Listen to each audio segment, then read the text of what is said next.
Welcome back to another show. Welcome back to another week. This one being the final week of April. That's right, a week from yesterday, this coming Sunday, the 30th, and last day of the month already. What, pray tell, does the weather have to say during that time frame? We have a daytime high range of 58 to 72, and not necessarily in that order. Quite a bit of sunshine, quite a bit of shower, and some thunderstorm chances therein.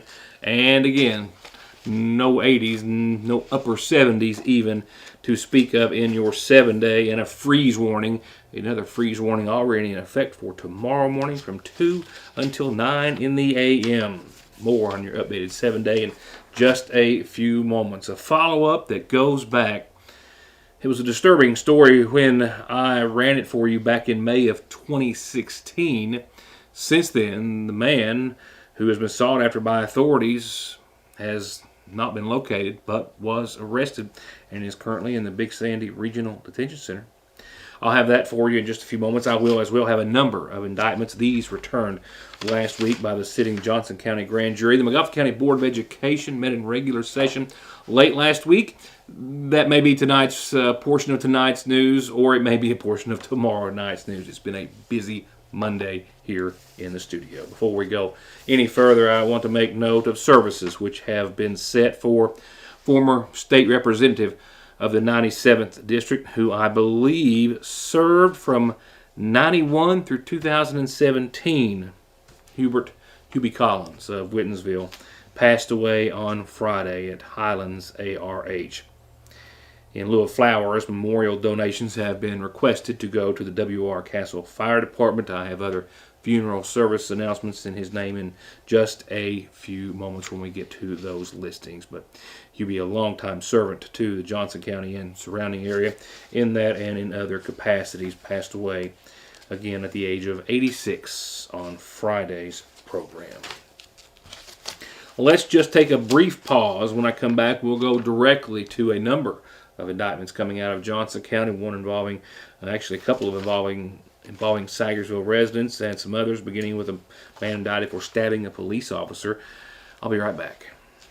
You're looking at another one of those rare opportunities coming up this Saturday. That's right, a liquidation auction. Everything's going to sell this Saturday. All this heavy and farm equipment and so much more up for liquidation auction this Saturday in Johnson County. Auctioneer Brent Tackett will be selling all of this and more this Saturday beginning at 10:21 in Flat Gap. That's 7619 Kentucky Route 1092 in Flat Gap. If you have any questions, call Auctioneer Brent Tackett 496-5877 this Saturday at 10:21 in the morning. McGoffin Farm Bureau and manager Doug Green are proud to welcome Agent Jeff Salyer to the agency. Jeff's lifelong knowledge of the community and our people make him an immediate asset for all of your auto, home, life, commercial, and retirement investments. They're waiting for your call or visit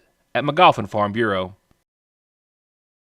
Get great deals on the greatest brands at Conley Tire with up to $150 back on Goodyears, $100 on Hancooks, $100 on Mickey Thompson's, $125 on Yokohamas. And you can always pay now or later. Plus quick service with oil changes, brake jobs, $35 computer diagnostics to fix and repair your ride at Conley Tire and ConleyTire.net. Spring is always the most colorful season of the year at the seasonal shop. Come see for yourself. Gorgeous new clothes for everyone. Bright, flowy tops and dresses. Something perfect for Easter. Fun flare leg jeans and new styles and arrivals every day. New sweatshirts and shorts and tees by Royce, Ridge and Holler, and others. And little sleepies are here, all in an incredibly comfy, cute, and durable bamboo viscose material. All this and so much more that you just have to see this spring at the seasonal shop. There where every day starts, it's made and it ends. From hitting the floor to hitting the road and back, your feet carry the day's duties. And if you're hurting from what might be a work or sports or stress-related fracture you don't even know about, diabetic, or that all too often heel pain that just won't go away, or any type of pain or discomfort or in need of wound care, come to where they care. Put your best foot forward and come visit our podiatry team. We care about our patients and their feet. That's Dr. Cheney and her team at Hope Family Podiatry Center next to Hope Family Pediatrics on the Mountain Parkway. Indictments coming from the sitting Johnson County grand jury begin with that of a man who stabbed a police officer towards the latter part of last year. The first indictment in the name of 31-year-old Justin Fields of Paintsville, indicted officially on charges of assault in the second degree of a police officer, being a persistent felony offender in the first degree, meaning he has at least 2 prior felonies on his record: fleeing and evading police, possession of marijuana, disorderly conduct, menacing, and public intoxication. This goes back to mid-December of just last year when police were called to Ollie's Bargain Outlet in Paintsville about a man there who was suspicious, found to be standing there eating a bag of peanuts, as the citation said, a bag of peanuts concealing a knife, which he stabbed a responding police officer in the arm with when he tried to question Mr. Fields. Fields, who had to be tased by responding officers in order to be taken into custody, continuing to resist arrest, telling officers at that time that he had done meth just shortly before he entered the Paintsville place of business. He was ordered held on a $10,000 cash bond. Meanwhile, Caitlin Allen of Sagersville was indicted for theft by unlawful taking, over $1,000 for shoplifting from the Paintsville Walmart on April the 16th of last year, stealing about $1,820 worth of merchandise from the store. 40-year-old Jeremy L. Perry of Sitka was indicted on theft by unlawful taking, over $1,000.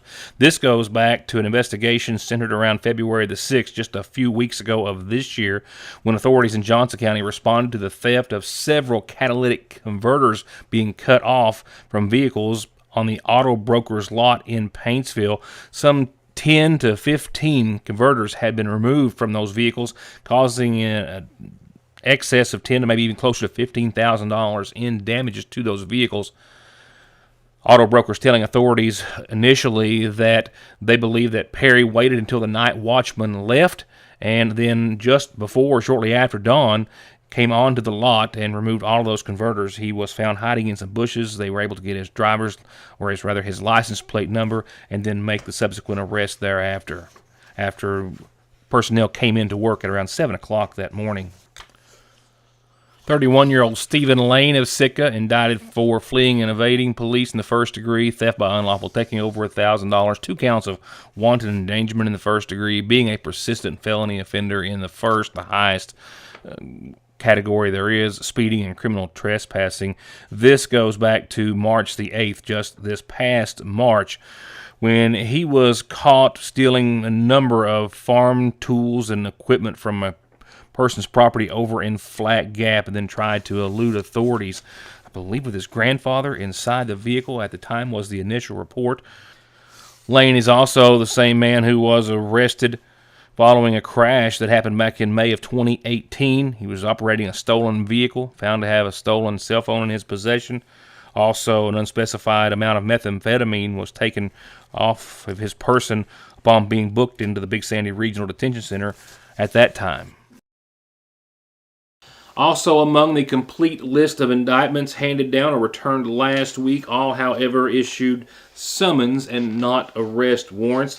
One in the name of dentist Dr. Richard L. Connolly for impersonating a police officer, DUI, possession of marijuana, failure to produce insurance, and excessive window tint. It goes to the before-mentioned incident that took place on March the 17th in Paintsville, which, of course, was covered here on Your News Today. Also, a number of other indictments: possession of methamphetamine for a Thomas Sherrington of Paintsville, possession of methamphetamine and drug paraphernalia for John Richmond of Langley, possession of methamphetamine and paraphernalia for Delana Ramey of Langley, promoting contraband in the first degree, that being methamphetamine, as well as syringes and scales, and possession of drug paraphernalia for Samantha Daniels of Thealca. Cindy Collins of Paintsville, indicted on possession of methamphetamine and possession of paraphernalia, including scales and syringes. Dewey Hamilton of Paintsville, indicted for possession of a controlled substance, meth, and possession of another illegal drug.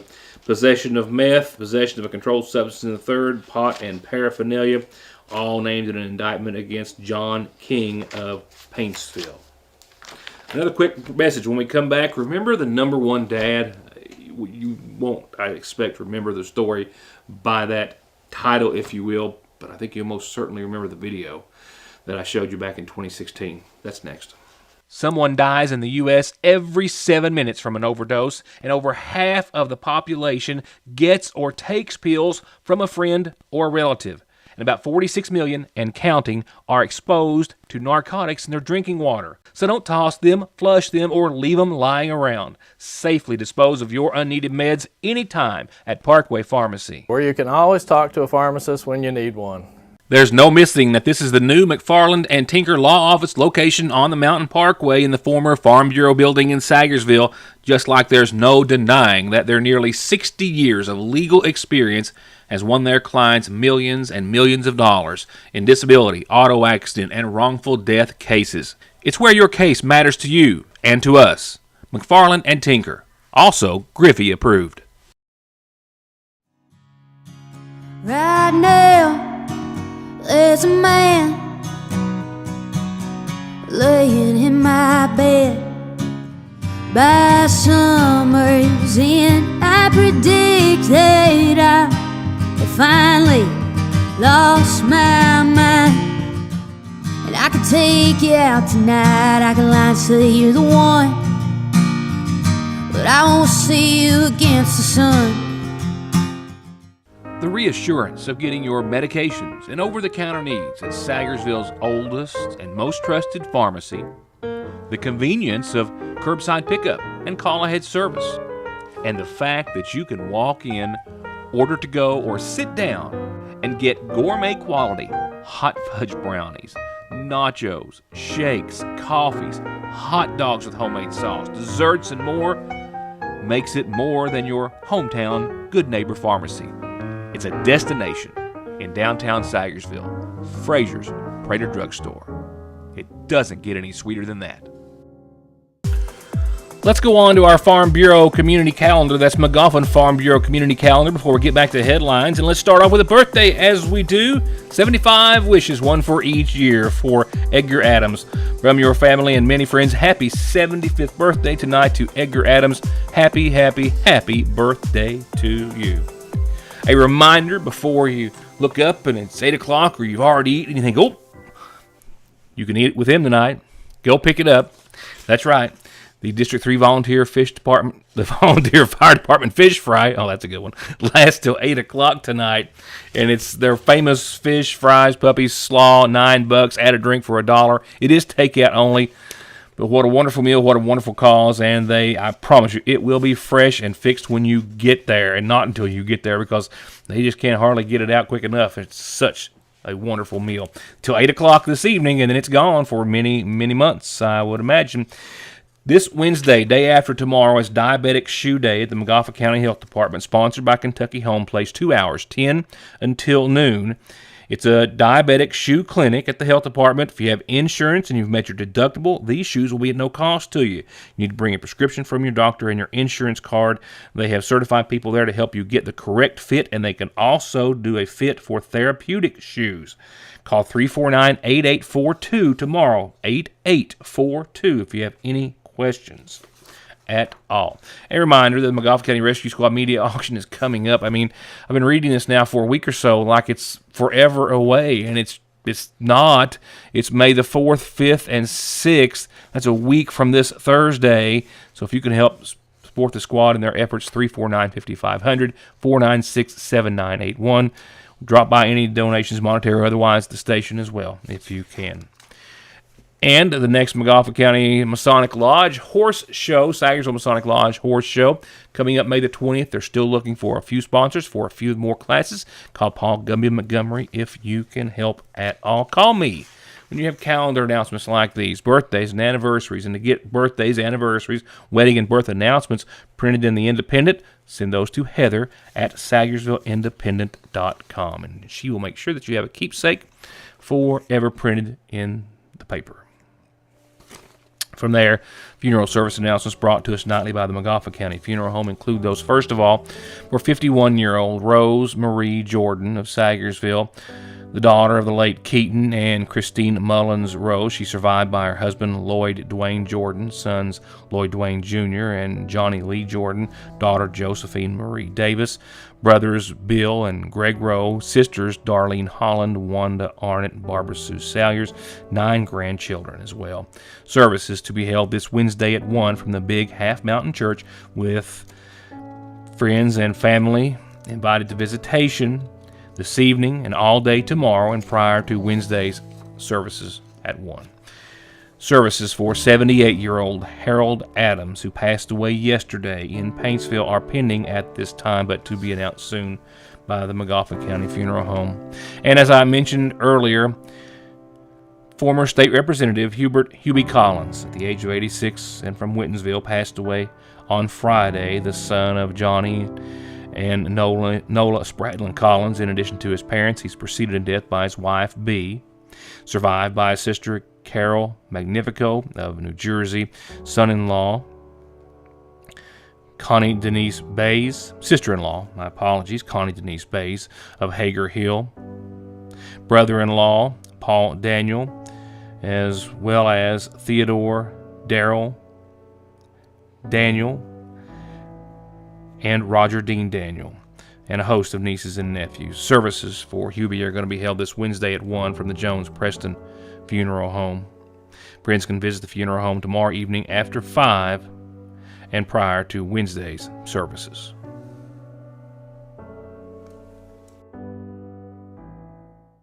Tired of long-term commitment plans? Then Appalachian Wireless has the new plans for you. No credit check, no contracts, and most of the features are postpaid. It's Forward Pay, the simpler way to do wireless on the region's premier cellular provider. And it starts as low as $19.99 per month for unlimited talk and text. At 5 gigabytes of data for only $29.99 per month. Or at 10 gigabytes of data for only $39.99 per month. Or go with unlimited data starting at $64.99 per month with 25 gigabytes of high-speed data before being throttled. Because we are you. We are Appalachian Wireless. 2 locations, 2 ATMs, too much history, over 120 years, and just too many reasons not to trust the oldest, only banking family that exists for the sole purpose of helping your families, our friends, grow financially and securely. Lean on Sagersville National Bank for any of your home, auto, commercial, retirement, or online banking needs. And let us help you make your dreams come true. A man who has managed to elude arrest since late May of 2016, has now been arrested, ordered held on a $25,000 cash bond. He came into the Johnson County Sheriff's Department in May of that year, attempting to himself obtain an EPO against his wife. He came in with his young daughter, and before he left, he literally put the little girl between he and a taser. But the Johnson County Sheriff's Department deputy, who was trying to take him into custody, was pointing at him. What part of Tennessee was you from? Who, me? Yeah. McMinn County, Tennessee. You ever been in trouble there? No, sir. No. Why would you have a warrant? I should not have a warrant. And you do. Hey! Stop! No. Stop!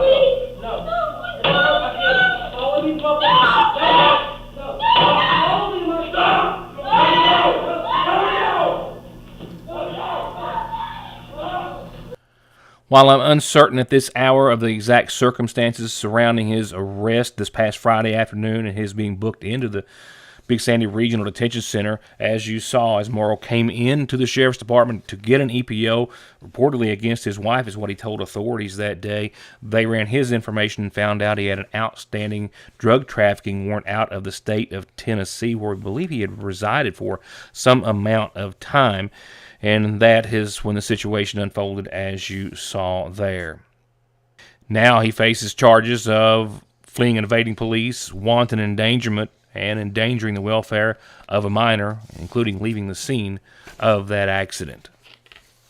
a lot of things happening this evening, for which I'm going to try to rush out the door, maybe catch at least the latter part of, towards the Ramey Park. We'll see how that works out. I'll have, of course, that hopefully, and much more news regardless when I see you back here tomorrow. With that said, again, 58 to 72, that's as big of a range as we can get as far as your 7-day is concerned. 72 being the warmest day of the bunch.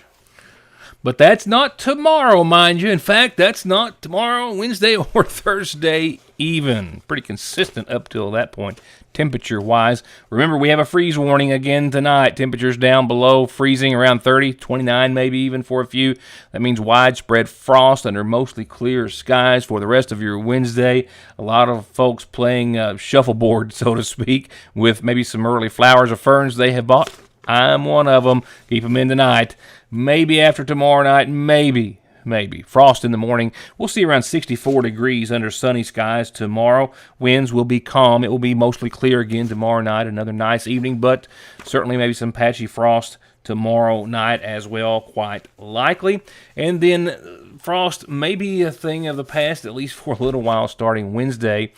And Wednesday night into your Thursdays will still be in the mid-60s for daytime highs. Nighttime lows, as you can see, though, well above freezing at right around the 40 mark Wednesday night, Thursday morning. So mid-60s, midweek, partly sunny. However, clouds work their way into the picture, and the forecast during the overnight Wednesday night and then into Thursday, I think mainly in the afternoon, 3 or 4 or so, those clouds will start to give way to some showers to the tune of a 30% chance early, but Thursday night, we'll go to about a 70, maybe even 80% chance of some showers, mainly after 8 o'clock during the overnight, and then carrying on into your Friday. And Friday is still not going to be that before-mentioned 72-degree day weather-wise, because those showers are going to continue on into the last day of the week. Well, you know how that falls for some, for not all. But Friday, showers likely and thunderstorm chances as well start to make their way into the forecast for Friday, and we're still in the mid-upper 60s at 68. More clouds and showers than not. Nighttime lows, no more frost, like I said, for a while. 53, in fact, Friday night. That's out and ahead of some warm air that rolls in for one day. One day and one day only, and that day is Saturday, where we have, sadly, mostly cloudy and a 60% chance of showers to go along with 72 degrees. And then we take another hit temperature-wise, back down to 61 for the last half of your weekend. I know. 43 for nighttime lows, and still mostly cloudy and a really good shot, a likelihood of showers for not just your Saturday, but your Sunday. Then we're back to hoping we get to 60 on Monday of next week. Again, thank you for being here this Monday. I'll see you back here tomorrow night.